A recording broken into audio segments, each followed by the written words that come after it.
Today on Ag Etc., though the rainfall in Denmark is greater than here in Kansas, there are also many similarities in farming here as there.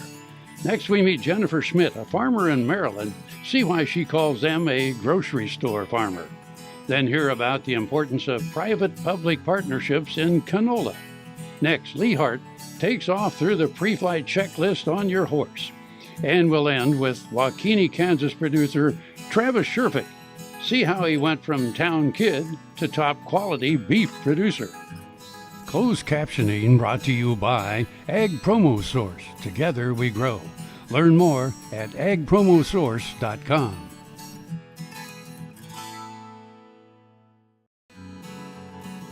This segment brought to you by Kansas Regenerative Medicine. Your stem cells, your health, your life. Hi, this is Kyle Bauer. I'm visiting with Knud Bayschmidt. He is a farmer from Denmark. I want to find out just a little bit about his farming operation. Knud, tell us the crops you raise and what your farm looks like. The farm is at totally 300 hectares, 700 and something acres. 2/3 of it is arable land, which means, for grain, grass seed, canola, and then the other third is for permanent grass, on which I do hay, who is sold for horse owners, studs, and something's being exported. Now, none of the hay you raise for your own livestock? No, I only have 2 horses for pleasure. No, I don't have any livestock at all. Where do you sell the horse hay?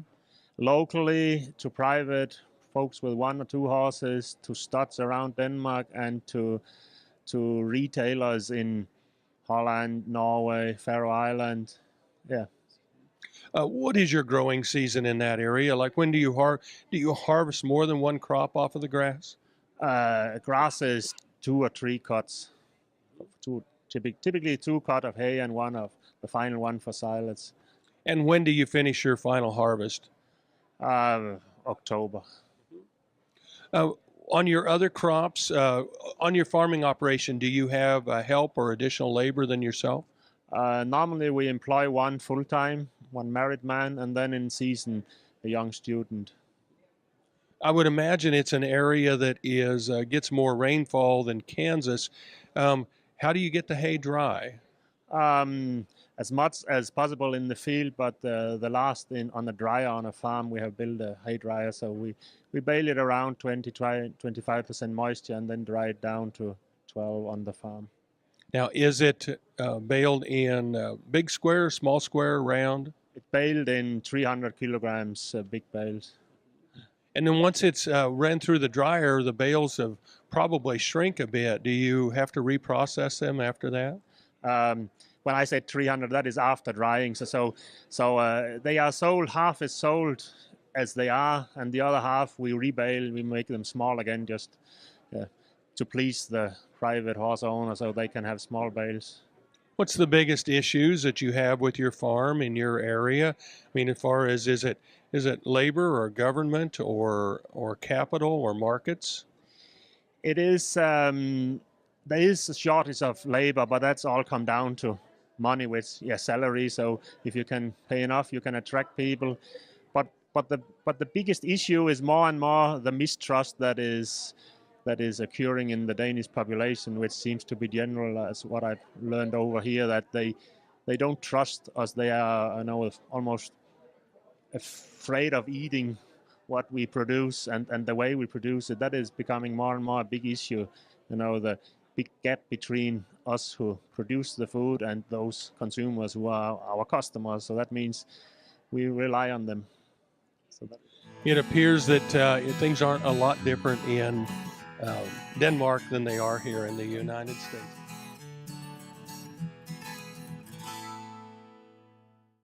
Soil is the life of a farm, and for 25 years, SureCrop Liquid Crop Nutrition has helped growers produce abundant quality crops while preserving and improving the soils they steward. SureCrop offers complete soil and plant analysis with cropping recommendations, delivery direct to your on-farm storage, and quality crop nutrition custom blended for your field. Choose SureCrop for the assurance of excellence for your soil. Call today or visit their website for more information. Hello friends, I'm Ernie Rodina. And I'm Dawn Dawson with the Better Horses Radio Show. For over 9 years, we've been bringing the Better Horses Radio Show to markets all across the Midwest. We talk about God, lots about horses. We talk about cows, we talk about horse health, we talk to top trainers, and we even talk about Roy Rogers. We are having a blast with Better Horses Radio Show and would love to take it to a market near you. So visit our website at betterhorsesradio.com and let us or your local radio station know you'd like to hear it in your area. The Better Horses Radio Show is unbelievable. Ag Promo Source is a unique group of marketing specialists with one mission: help your ag business grow. Each affiliate has their own area of expertise, and they work together to bring you advice, products, and services. To get started, visit agpromosource.com. Ag Promo Source. Together we grow. This segment brought to you by Kansas Wheat. Learn more at rediscoverwheat.org. Hi, this is Kyle Bauer. I have the opportunity to visit with Jennifer Schmidt. She's a farmer from Maryland. I thought it would be interesting to find out what her farming operation looks like. Can you tell us about what the crops you raise and approximate acres, Jennifer? Sure. We're about 2,000 acres, which for the state of Maryland is fairly large. About 750 acres of corn, 750 acres of soybeans, give or take. Usually 300 or 400 acres of wheat. We grow soft red wheat on the East Coast. And then we also have about between 50 and 100 acres of canning tomatoes we grow each year for a cannery in Pennsylvania. Usually 100 to 150 acres of fresh market green beans for a distributor on the eastern shore of Virginia.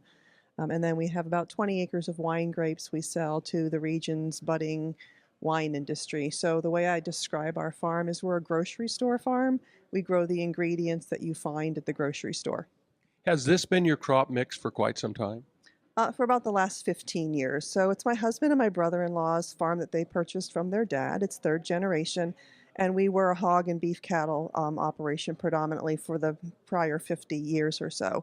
It was an all-outdoor operation with porta huts and moving water lines and moving fence lines and rotating and whatnot. And with the EPA coming down with the Chesapeake Bay mandates with water quality, we decided to get out of the livestock operation because it really would have meant a whole lot more capital intensive, changing the whole farming operation really to an enclosed system as opposed to what we had been doing, which was sort of just the old traditional way of raising hogs.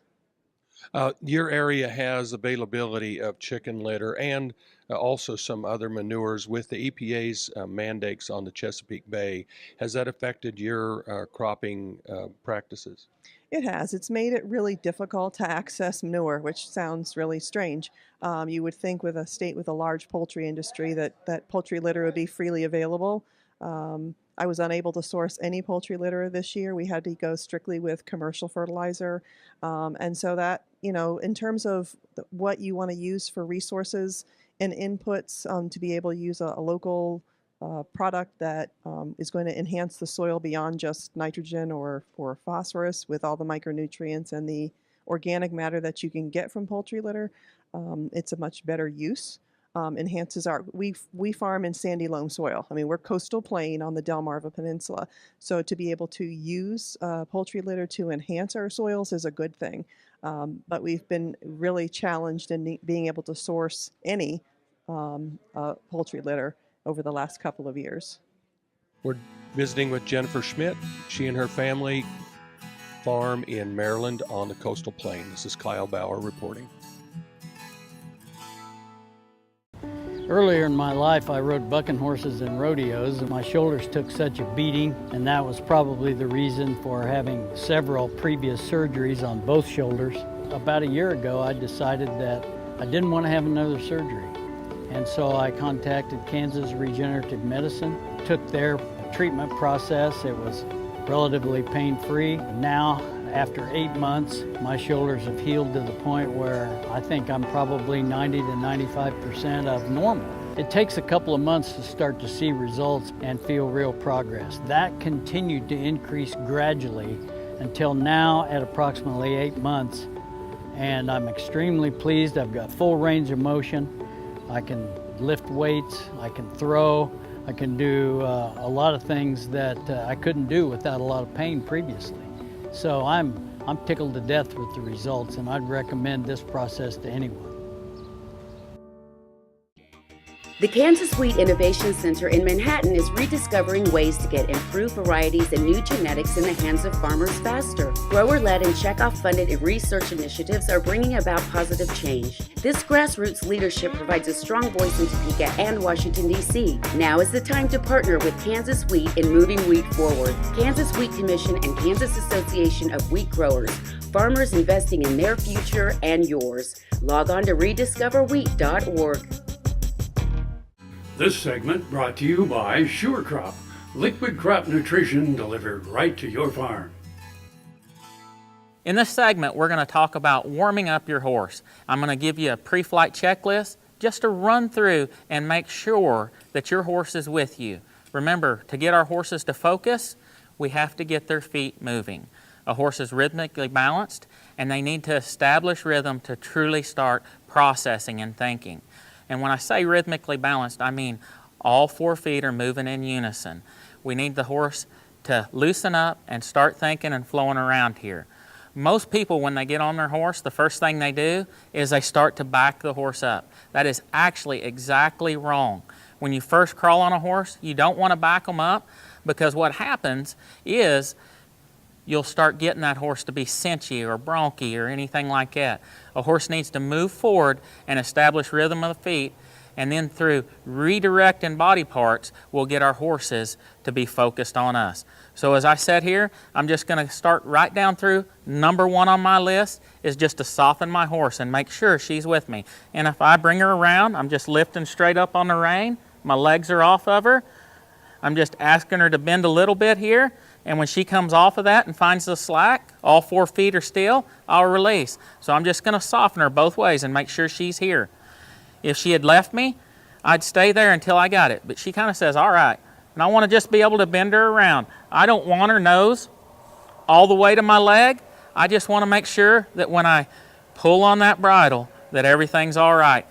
All right. So number 2 on our checklist is as I ask her to walk off, I'm going to start redirecting the hip. You will notice that everything I'm doing here at first, I'm going to lift on that left rein, add that left leg, and push that hip around. She should move around her front end. Then I'm just going to walk off. Then I'm going to change to the other side. I'm going to lift on the right rein, right leg. I'm going to push that hip around till that front end kind of settles down there. And then I'm just going to release and walk off. And I'm going to work on getting her to be confident in what I'm asking her to do here. So number 3 on our list, when we keep going, is I'm going to start adding parts into this. So I'll start off just like I did. I'll go left rein, left leg, and I'll push that hip around. But now I'm going to take my left leg off and I'm going to add the right leg. And I'm going to step the shoulders through. And I'll do this from the greenest of horse, like a first or second ride horse, all the way to my very most finished horses.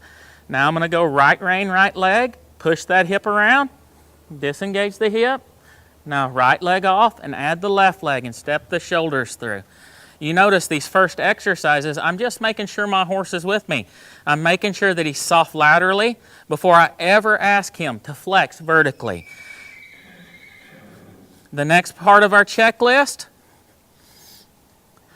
is going to be to disengage the hip. All of these just flow together. And now I'm just going to spread my hands out low and wide, and I'm going to ask my horse to back. If he kind of hangs right there, I'm just going to kind of move my legs. We have to remember that our horses are rhythmically balanced. And with our horses being rhythmically balanced, if we can kind of get a nice rhythm on their side, they can't help themselves but to start moving them feet at that rhythm. The one problem with that is if you start pulling more with your reins. We always have to remember our reins are a guide. So now I'm going to go right rein, right leg. I'm going to push that hip around till it's flowing nice. And then I'm going to spread those hands out low and wide and ask my horse to back. So for me, these exercises, they may take, 5 minutes. They may take 2 minutes. Or they may take 30 minutes. It depends on where our horse is that day. And it doesn't matter where we start with a horse. It only matters where we finish with the horse. That's the most important thing to always remember. They do not start in the same spot every day. It's up to us to help our horses to focus and come to us. It's not their responsibility to focus and come to us. It's up to us to help our horses through their problems. This week on Fact or Fiction, we're going to address green horses and green riders. The old wives' tale is to buy a green horse and let a rider learn how to ride on that horse. The truth of the matter is, over the years, I've seen hundreds of examples where this absolutely does not work. To me, that is like your 16-year-old kid getting his driver's license and going out and buying a Dodge Viper. This is one of the most absurd things I've ever heard. I'm not saying that this does not work occasionally. It will work if the horse has the right disposition and the rider has a little bit of experience. But for the most part, I have seen this end disastrously over the years. I've seen more riders quit riding over this combination. The best advice I could give any person is do not be afraid of that 15 to 25-year-old horse that has life experience. Number one, life experience makes up for disposition a lot of times. A good broke horse will help teach your kid how to ride. A green horse will help teach your kid how to doubt themselves. Tarwater Farm and Home has been family owned and operated since its beginning in 1978. What you need for farm and agriculture, lawn and garden, clothing and footwear, and so much more. You'll be surprised at what you'll find in this huge store. They have what you need and lots of it. So come take a look. You'll discover that customer service is first and foremost. Always has been with the Tarwaters. Tarwater Farm and Home, 4107 North Topeka Boulevard. Next time you see a beautiful field of corn, reach out and thank the farmers who work tirelessly to raise corn for livestock feed, renewable fuels, and exports to feed a growing world population. The farmers on the Kansas Corn Commission work for Kansas Corn with grower-funded checkoff dollars that support foreign and domestic market development, research, promotion, and education to expand opportunities for Kansas farmers. To learn more, visit kscorn.com. Grain sorghum is one of the most important cereal crops worldwide, and Kansas leads the nation in its production. Over the years, sorghum has been either exported, used in animal feed domestically, or for other industrial uses. Recently, its use in the ethanol market has seen tremendous growth, with 30% of domestic sorghum typically going to ethanol production. Kansas Grain Sorghum is committed to sorghum research, market development, and education. Learn more at ksgrainsorghum.org. This segment brought to you by Kansas Corn. Learn more at kscorn.com. Travis Sherfick was a paperboy in the late 1990s before he earned a reputation for mowing lawns in his northwestern Kansas town. That led to jobs on farms with cows. He dreamed of having his own for years until a neighbor offered a chance to take over through a lease. Once I did have my own, I wanted to take and do as much as possible to make it the best that I possibly can today, and that's probably what's driven me the most is somebody at that young of age, when somebody will give you something of that size and let you take over for them, you want to do as good as possible with it to be able to show people that you can't have a lot of responsibility dumped on your shoulders, and hopefully you will be okay with it and grow with it, and that's exactly what I'm trying to do. It helped that the Angus cows were already high quality. But Sherfick moved ahead by using artificial insemination, or AI, to the best Angus bulls. That was one thing as soon as I decided that I wanted to get into the carcass side of cattle and just get into good genetics of cattle, period, was AI, and was one thing that was going to have to get me there. As a commercial producer, people can't afford to go out and buy $200,000 bulls just to go throw in a pasture to try to get the best quality you can. The first calf crop from that beat 100% choice, with 62% for the certified Angus beef brand, including 34% prime.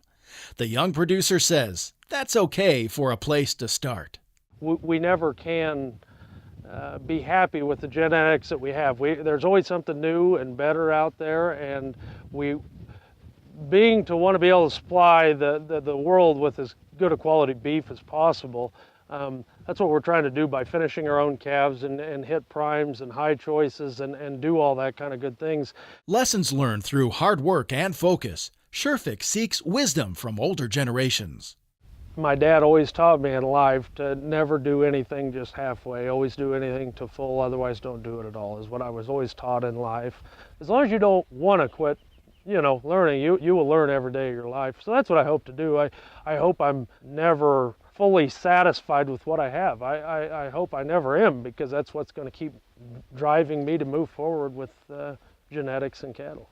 Some people say the sky's the limit, but is it really just a window to limitless opportunities? I'm Bob Cervera.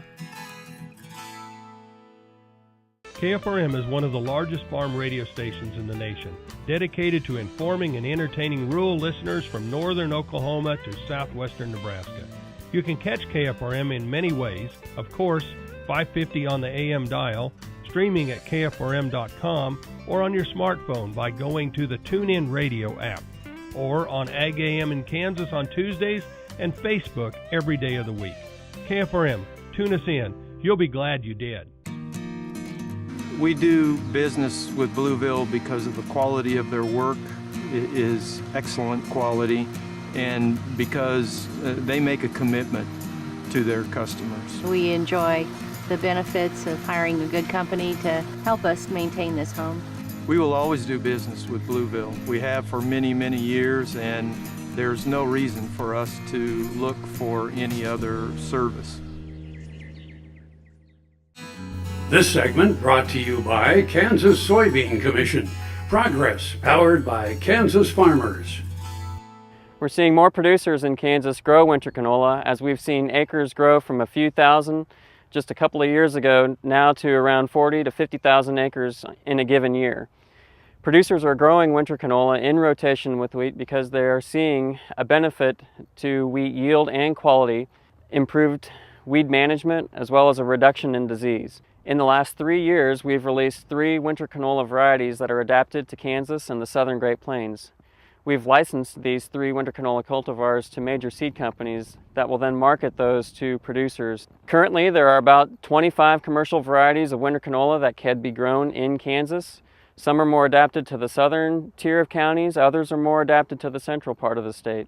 Kansas State University has a very active winter canola breeding program. In the last 3 to 4 years, we've released 3 Roundup Ready winter cultivars, and we currently have 1 of those cultivars licensed to Monsanto and 2 of those cultivars licensed to Cropland Genetics. And so we have a great public-private relationship here where we're working at developing Roundup Ready cultivars that are adapted to Kansas and the southern Great Plains, and then we work with these major seed companies to market those varieties to producers in the state.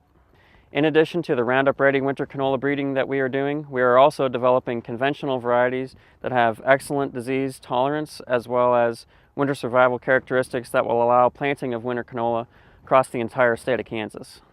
Another public-private partnership we have is with AGCO, and what we are looking at with AGCO is a novel residue management system for planting winter canola. Over the years, we've had some struggles with seeding winter canola in a no-till cropping system. And the big issue that we often see is managing the previous crop's residue and getting that residue out of the seed row. AGCO approached us with the idea of evaluating this novel residue management system for winter canola and compare that residue management system with producer practices that are commonly used across the state. Some of the common producer practices are burning the previous crop residue and then using a no-till planter or drill to seed canola. Others are just using no-till planters to move the previous crop residue so that the canola will establish and overwinter. There are 10 other breeding companies or marketing groups that are interested in bringing more winter canola cultivars to the southern Great Plains for producers. This shows great interest in our southern Great Plains region, and we hope that through this interest we're able to increase the amount of acres in our state and the southern Great Plains as a whole and become one of the major winter canola growing regions in the U.S. Closed captioning brought to you by Ag Promo Source. Together we grow. Learn more at agpromosource.com.